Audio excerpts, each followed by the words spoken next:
hello BookTube. As you've been able to tell recently from both videos on my channel and Mark's channel at Richardson Reads, and also from our various Instagrams, the Bean and I have indeed come up to the very, very old house in Vermont for Thanksgiving, the whole week of Thanksgiving. And it's a blast. We've only been here for a couple of days. It's already been enormous amounts of fun. My main goal in coming up here was not so much to celebrate the holiday as it was to help Mark with our synchronized dance moves for TikTok. We want to break out, of course, with synchronized dance moves for TikTok, and that takes a little bit of practice in person. You can't do that via Skype. And the main problem is that every successive generation of Vermonters has a little bit less physical mobility than the previous generation did. So by this point, Mark is basically an ant. So that's making TikTok moves sort of challenging. But one thing we certainly do when we visit is go out book hunting. He doesn't need any more books, and neither do I, but that's the fun of it all. So we went out book hunting today, and I got a pile of books for, I don't even want to tell you how cheap these were. I don't even want to mention. It's unbelievable. I mean, I have it pretty good back in Boston. I have the Brattle Bookshop, where the books are $3, $5, and $1 each. Those are pretty good prices. This is a tenth of that. It's just a joke. I actually thought that the cashier today was joking when he gave me my total. So I want to show you them. We'll start off with a couple of romance novels. There were a lot of romance novels. I could easily have filled a basket with them, but I didn't want to overdo it. Although I belatedly remembered when we were leaving that I'm not overdoing it, because I'm not taking these books back with me. I have a room of my own here, and it has bookshelves that I can just fill with books. So I might bring back one or two of these, but I won't bring back them all. But the first one is Julia London. This is an author I really like, a romance author I really like. I've never read this book, probably because of its subgenre. This is Hard-Hearted Highlander, part of the Highland Grooms series. I want to make sure you can get as much light on that as possible. That is the cover, and that is the step-back detail there. He's still freezing to death out on the moors with no shirt on. But the reason why I might have shied away, I've certainly never read this, and the reason why I might have shied away from it is because Highlander books have always mystified me. Highlander-themed books are a very popular romance subgenre, and I've never understood why. I've never understood why. I've met some Highlanders. I've heard lots of stories about others. There's nothing. It's just like with the Amish. I simply don't understand how this group of people, especially the men, could ever have become grist for the romance mill. I just don't get it. I do get it. It's a highly romanticized version of Highlanders, but and in that romanticized version, they are unalloyed examples of masculinity. Unapologetic masculinity, that's the appeal. But, you know, although that particular strand of romance has never done it for me, this author always has. So definitely give it a try. Maybe this will be the thing that converts me to Highlander romances. Only Lord knows I won't have a shortage of them. And then this next one is Tracy Ann Warren. This is another author that I know and like really well, and I may actually have this book back at Hyde Cottage. This is The Bed and the Bachelor.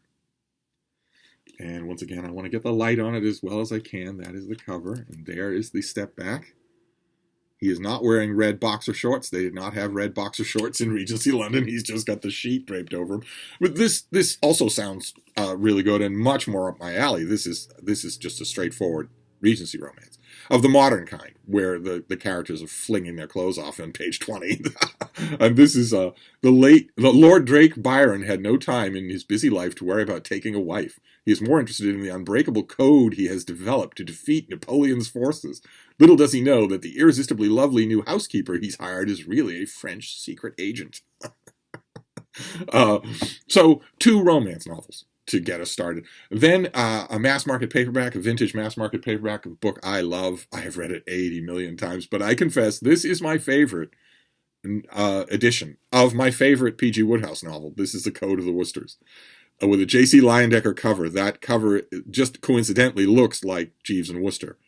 But it was actually an Arrow Collar ad. J.C. Leyendecker was a great artist just before Norman Rockwell. Great advertising artist, did tons and tons of Saturday Evening Post covers and whatnot. Norman Rockwell ripped him off just blatantly 8 ways from Sunday, even to the extent of taking the train to where he knew Leyendecker lived and sort of walking around the streets where he walked. And it worked for Rockwell. Rockwell is an institutional name. Leyendecker's name is almost completely forgotten. So it definitely worked, that kind of vamping and stalking. But anyway, the thing I like about this cover is that on it, Bertie Wooster is a very young man. That, I believe, is what works with the Jeeves and Wooster stories. I don't think it works at all if Bertie Wooster is older, as he's typically done. I think if we were to commit the sacrilege of creating a TV series adaptation of these stories to update or replace the ones with Hugh Fry and Stephen Laurie, that would be heresy, because Stephen Fry and Hugh Laurie. Because they are great. The Jeeves and Wooster series is fantastic. It's just incredible. But Hugh Laurie is already a little too old, even in that show. And I don't think these stories work as well if there's an age parity between Bertie Wooster and Jeeves. I think Jeeves should be almost parentally older. And so I like that image, but of course the image can is neither here nor there. The book is I think the most successful of the Jeeves and Wooster novels, and I love this old vintage edition. So when I have it already, I have Code of the Woosters in an ebook. I have it in several Jeeves and Wooster anthologies and omnibus volumes. But having this, I'll just leave this here for in the bookshelves of my little room, so that when the Bean and I are up in the summer, the quintessential time for reading Jeeves and Wooster, it'll be right there. Then these next 5 are mass market paperbacks that were inspired by BookTube. Bill Rutenberg of the Rutenberg Library has been talking all throughout most of 2021 about how he has really enjoyed. I think he found Philip Craig's Martha's Vineyard mysteries at his local library, and just liked them enough to keep going with them. And I totally second that. I read these things when they were coming out and really enjoyed them. Those of you who aren't up on your American geography, Martha's Vineyard is an island off the coast of Massachusetts. And it's lovely. It's incredible. I know every inch of it. I've been there in every season, in every month, in every mood. And I'm also the book reviewer for the Martha's Vineyard Gazette, a storied old newspaper on the island of Martha's Vineyard. And it's a classic example. Watching those Bill Rutenberg videos was a classic example of the kind of thing that BookTube can do, which is not so much a formal recommendation as it is someone tells you, just plain and simple, just tells you, I've been reading this and really enjoying it. And you remember, okay, I've read that, but all of a sudden you feel like giving it another shot. You feel like reading it again, maybe experiencing it again. That effect works on me the way it works on any other booktuber. So, and I just happened to find a whole bunch of these. I found A Deadly Vineyard Holiday, where the spill on the deck there is in the shape of a skull. I found A Shoot on Martha's Vineyard, to play on words because a movie is being shot on the vineyard. Then we have Death on a Vineyard Beach. A Beautiful Place to Die. This is the first one in this series, so it has a good title instead of a dumb pun. And finally, Vineyard Shadows. Lovely, lovely covers there. These first 2 are resisting the urge to put cats front and center on the cover. That's fantastic. I will take A Beautiful Place to Die. I will read that, reread it tonight. This came out in, I think, 1985. 1989. It's been that long since I read it. So I'm sure that I will find a lot in it that I didn't have before. And there's the extra resonance of the fact that I have an extra connection with the vineyard that in 1989 or 1979 or 1969 or 1959 I never dreamed I would have, and now I do. So I will gladly go through these and keep my eye out at the Brattle and elsewhere for more of them. Then we have some trade paperbacks, starting with this beautiful, beautiful edition of The Uncommon Reader by Alan Bennett. This thing has the deckled edges and the French flaps. I don't think I was aware of this edition, but I love this book. It's a tiny little novella about what would happen if Queen Elizabeth II of England accidentally backed her way into a passionate love of reading. Just as simple as that. When you strip everything else away from this book, and you shouldn't do that because there's a lot of humor, there's a lot of sly Alan Bennettisms about history and whatnot. When you strip all of that away, what you have here is a story about how a love of reading changes a person from who they were into the new reader version of who they are. And it's a story that you're all going to recognize. Every reader is going to recognize the story in this book. It tends to follow a similar pattern. I love it. A Beautiful Place to Die will be on my list, but this will certainly get a reread this week. Absolutely. I have a copy of this back at Hyde Cottage, so I'll just leave this here. Then this next one, I'll have to peel the obnoxious sticker off it. But this was a little bit, the charity shop that we went to, Mark's mentioned it on his channel many times, it's called Listen. There are a whole bunch of them around this area, and we went to one that was bumper to bumper with books, the times that we went. It was also bumper to bumper with very friendly people. Frida had a blast just meeting everybody, and everybody was so happy to meet her, because she's so cute. You're walking around the aisle in this thrift shop, maybe thinking about whatever, and then around the corner comes this fussy little dog with her mustaches and her eyebrows, and all she wants to do is walk up to you and say hi. That's a very pleasant meeting. But when I was in this store, in addition to everything else, I found this, and I found it on the kids' shelf. I'm not sure that's appropriate. This is by Alistair Duncan, and it's called Dance, Recover, Repeat. And it's a gay novel, a porn and drugs and sex-infused gay novel that really shouldn't maybe have been on that shelf. And I remember it being extremely effective. Really, really good. And in fact, effective in the final act in a way that I wasn't expecting. I realized that it would have, a saturation of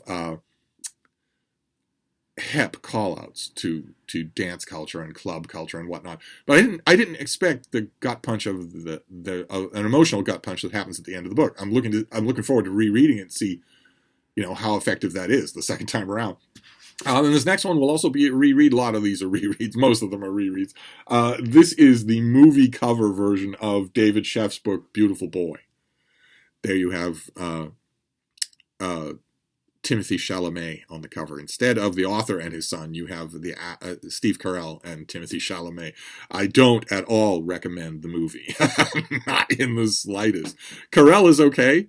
In the movie, it's a further demonstration of the fact that he really, really has more capability to him than just being the comic lead on the American version of The Office. But I think this was the movie that first completely uncovered for me the level of Timothy Chalamet's acting talent, and it's not a very deep level. He is the classic Hollywood way of putting it was he is totally outclassed by his material in this movie. And once again, when I was watching it, I was automatically thinking of 10 young male actors who could have done a real job here, who could have ripped your guts out. This is a story of a father who seems to be losing his son to drug addiction, and that's an incredibly powerful story. It's an incredibly powerful book. Very happy to have the book. Not so wild about having this cover, but it could have been an equally powerful movie. That kind of movie, father losing son to drugs, has happened many times on TV and on the big screen, and it's been effective a lot of those times. But there were parts of Beautiful Boy that were effective, certainly. But in a movie about a son succumbing to the ravages of drug addiction, the very last thing you want an audience member to do when they're watching is giggle. And I did in some of the scenes where Chalamet is just told, all right, act. It's just all you want to do is giggle. It's just silly. You don't believe it for a minute. You're just wincing. This next one is a paperback of a work of history with a connection to this old house. This is Christopher Wren, but not that Christopher Wren. This is Christopher Wren's Those Turbulent Sons of Freedom. And it's about Ethan Allen and the Green Mountain Boys in the American Revolution. It's a time-honored story. It was made into a famous movie from a famous book. Rabble in Arms, and Kenneth Roberts was all over this. And the reason it has a connection to this old house is because Mark Richardson, back during one of the brief windows when he actually had the time to write book reviews for me, wrote a review of this that was terrific. I was a little bit disheartened to find that it is not blurbed on the paperback. I've never seen a paperback this before. It's not blurbed because there were a lot bigger names to be blurbed on it. But Mark's review, if I remember, I'll leave a link to it down below. It's really, really good. It starts out with it was always about the land. And it's just terrific. And it's the kind of review that only someone who, I believe Mark went to grade school with Ethan Allen, it's the kind of review that only he could do. And Mark comes up with the next book as well. Because yesterday in our book hunting, Mark found a copy of Roland Bainton's book, Here I Stand, a biography of Martin Luther, that is terrific, brilliant. It is unsurpassed as a biography of Martin Luther in English, as far as I'm concerned. And I had a moment of envy. I have the book as an ebook. I have a little mass market paperback, which was from Mentor, which is the kind of book that I read it, the form that I read it in. But I was still, I might have grabbed that if I'd seen it first. But Listen provided another copy. This is a different one than the one that Mark had. But this is the exact duplicate of the trade paperback that I have back at Hyde Cottage. So I'm no great fan of Martin Luther, as a lot of you will know. I don't see anything valuable or worthwhile in him at all. But he did have a fascinating life story, and Bainton does a fantastic job of it. I would also recommend everything else that this author wrote. Not Luther, but Bainton. Bainton was just a fantastic author. I don't think he's in print anymore, anything. But he wrote a large amount of stuff, usually hovering around Reformation themes, and it's all really good. So I strongly recommend it. This next one, a hardcover novel. I don't think this will be coming back with me, but it's going to be a joy this week to reread this. This is Wilfred Sheed's novel, Max Jameson. About this was the original cover of the hardcover. I don't really have the skill to tell whether or not this is a first edition or anything. But that's exactly what it looked like in 1970. And it's the story of a crusty, infallible theater critic who may have reviewed one too many things. He's approaching what we now in the 21st century refer to as burnout. And Sheed is underrated as a novelist.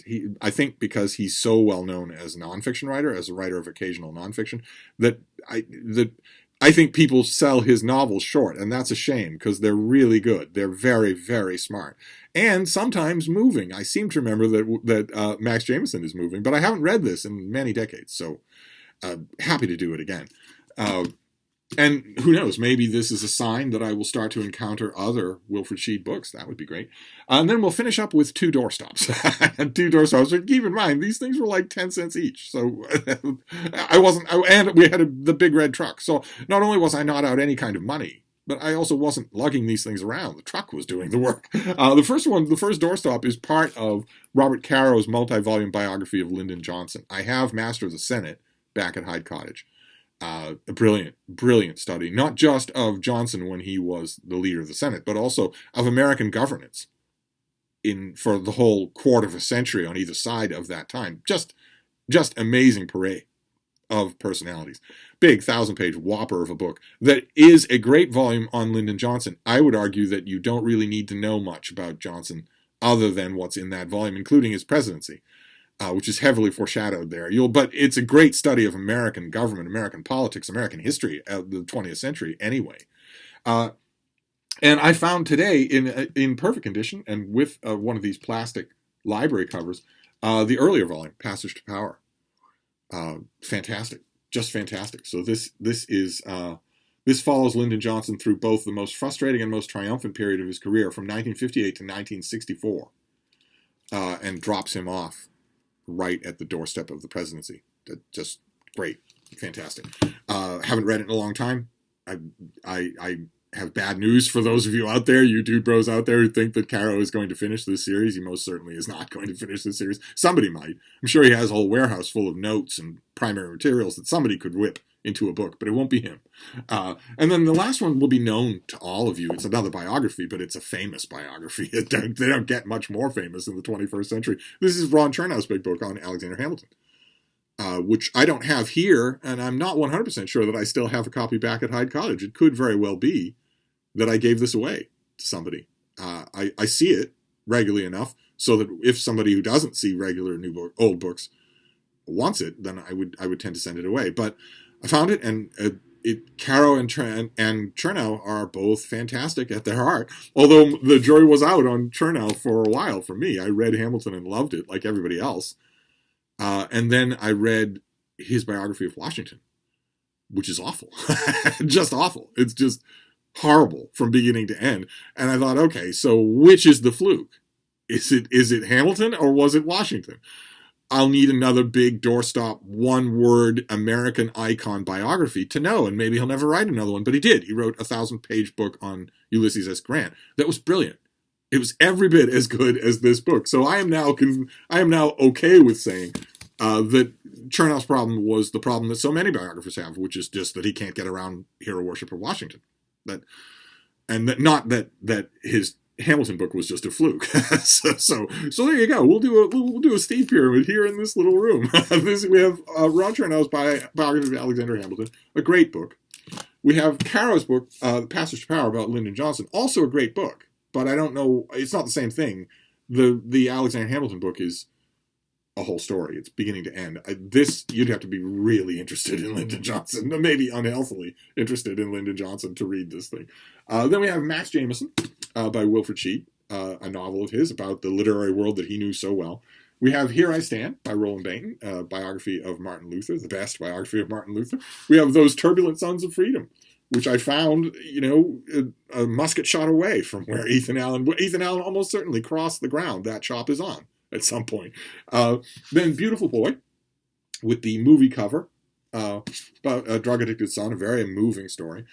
Dance, Recover, Repeat. I haven't read this book in a while. I haven't had a copy in a while. Very atmospheric, young, gay fiction.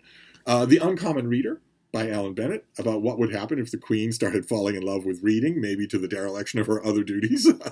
Then we have 5 Philip Craig Martha's Vineyard mysteries out of 20. I would gladly have got them all. I didn't see any more. I went looking when I saw these 5. I thought maybe somebody dumped the whole series, but I didn't see them.